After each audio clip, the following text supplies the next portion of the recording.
Als loopnerd wilde ik natuurlijk wat meer weten over Karoo en over het logo en over het merk. En Karoo betekent in het Fins beer. En dat beertje zie je gelukkig, ik vind het heel cool, overal op terug. Maar die M die staat er ook al sinds de jaren 60 op. En die M die staat voor Mestari. Mestari betekent dit Fins kampioen. En het staat ook op dit model, de Mestari. En dat verwijst natuurlijk dat dit hun paradepaardje is.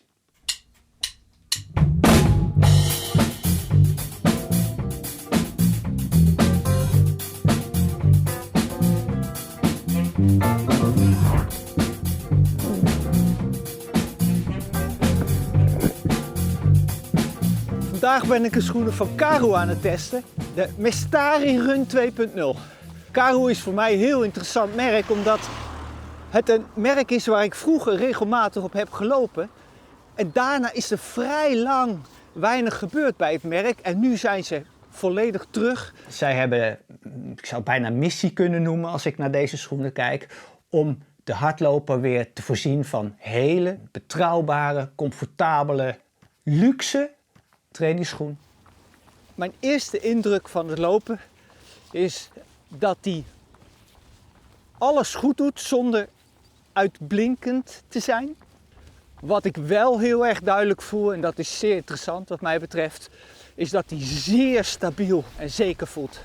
De tussenzool van de schoen is gemaakt van EVA. Wat heel fascinerend is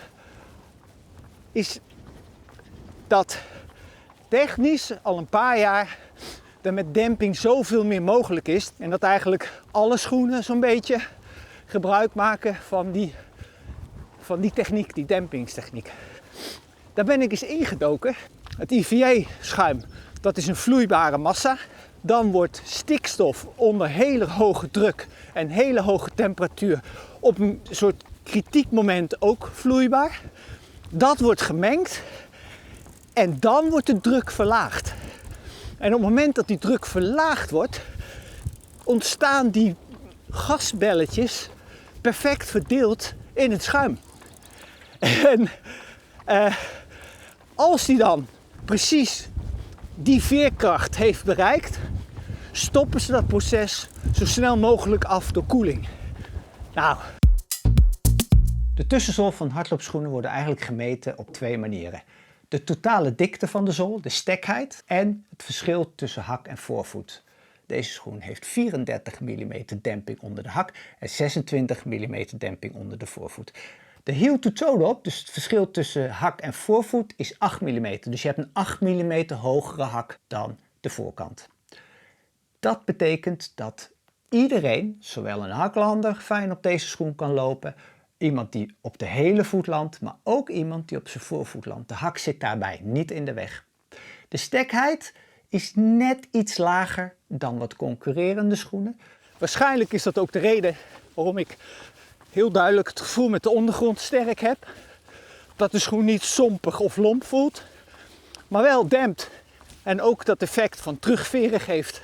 Het is precies wat ik zei, het is een beetje een schoen die alles kan, maar nergens in overdrijft of te veel doet.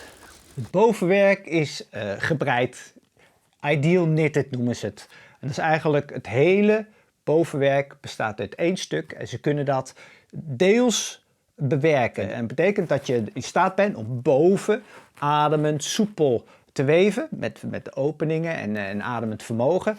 En extra dik geweven daar waar je de stevigheid wil hebben.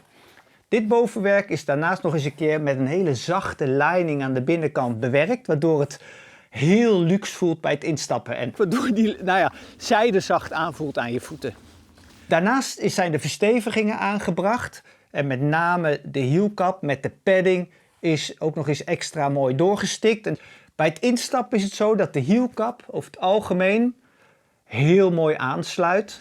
En het sluit zodanig mooi aan bij de normale leest, zelfs voor een wat smallere hiel, dat die totaal wrijvingsloos en comfortabel zit op het moment.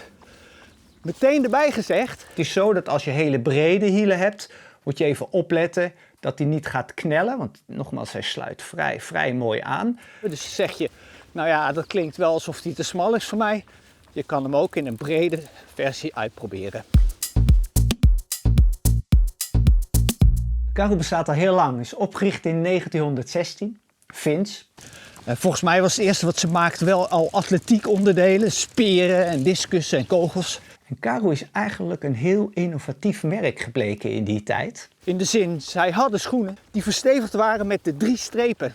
Nou, de 3 strepen is naar de hand verkocht aan een ander heel groot merk.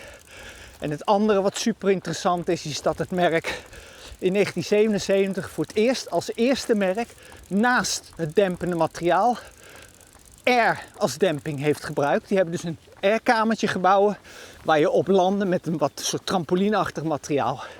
Nou ja, daarna is een ander heel groot merk air gaan gebruiken als extra demping. En het laatste, en dat was in de eind jaren 80, 90 zo uit mijn hoofd, hebben ze een fulcrum systeem bedacht. En wat daar heel innovatief van is dat zij een schoen sneller naar voren wilden laten bewegen. En daar hebben ze een soort balkje in de midvoet gezet, die op het moment dat je landt meteen het gevoel geeft of de snelheid van vooruit bewegen bevordert om af te zetten. Dat fulcrum systeem gebruiken ze nog steeds. Het is wel wat aangepast en ze gebruiken het zoals ik het zie, vooral om de schoen wat stevigheid te geven en dat werkt ontzettend goed. Het is een soort zadel, dat zit boven aan de buitenkant van de dempende zool. Het omsluit de voet en geeft de voet heel veel stevigheid. En in het midden is het ook nog wat dikker, waardoor je het dus toch makkelijker naar voren kan bewegen. Dat heb ik toen ook ervaren in 2007. En ik vond dat toen wel wat sturend en dwingend. En nu is het echt alleen maar stevig. En veilig en betrouwbaar. Ik kom weer terug op het woord betrouwbaar.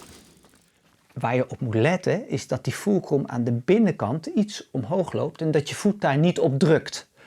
Stel dat die schoen verder fantastisch zit en verder heel erg fijn loopt, maar je voelt hem drukken, kan je de breedtelees van de schoen uitproberen. We lopen hier door de Alblasserwaard, 5 herenlanden.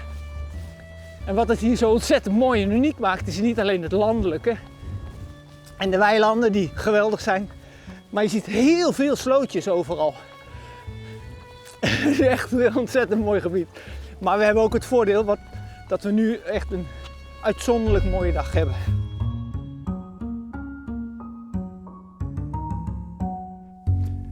De slijtzool, heel bijzonder ook. Ze hebben geen fancy woorden gebruikt en ze hebben het niet nog een eigen fancy naam gegeven. Ze hebben voor die slijtzool een rubber gebruikt wat heel standaard is. Dat is opvallend soepel, heeft zeer bijzonder veel grip en het is gewoon heel duurzaam. En tijdens het lopen merk ik, heb je wel eens bij heel hard slijtrubber, hard materiaal wat op een harde ondergrond landt, dat kan wel eens wat harder geluid maken. Maar dit voelt behoorlijk soepel.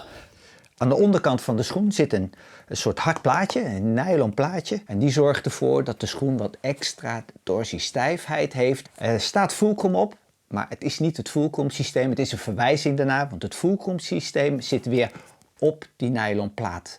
En met elkaar zorgt het wederom voor zeer veel stevigheid. De afloop van de zool van de voorvoet naar de tenen is wat versterkt. En in principe vergemakkelijkt dat de afzet wat. Dat kan soms wel eens wat veel zijn. Ook dit voelt niet dwingend, eerder heel fijn. En in de schoen zit nog een leiding, dus ook dempend schuim. Dat is van een ETPU materiaal gemaakt. En dat is niet alleen maar ingeplakt voor comfort, maar dat hebben ze ook helemaal netjes vastgestikt. Wat duidelijk verder opvalt in deze schoenen is ook, als je ze in je handen hebt en je bekijkt de zool, is het heel breed. En ik verwacht als een schoen zo'n brede zool heeft, dat die wat lomp of log voelt.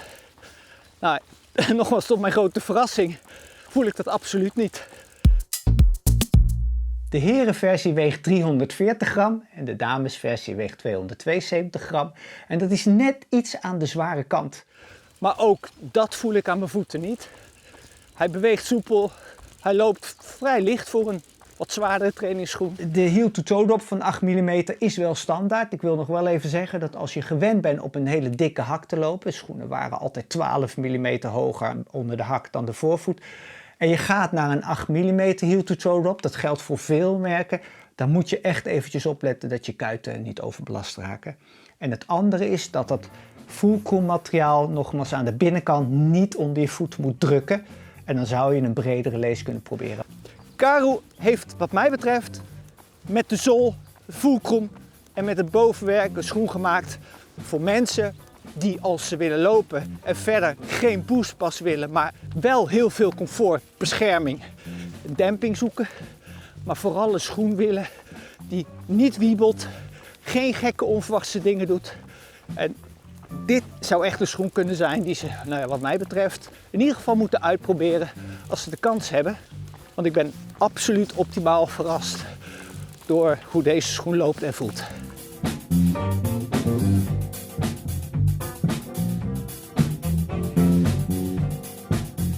Wow.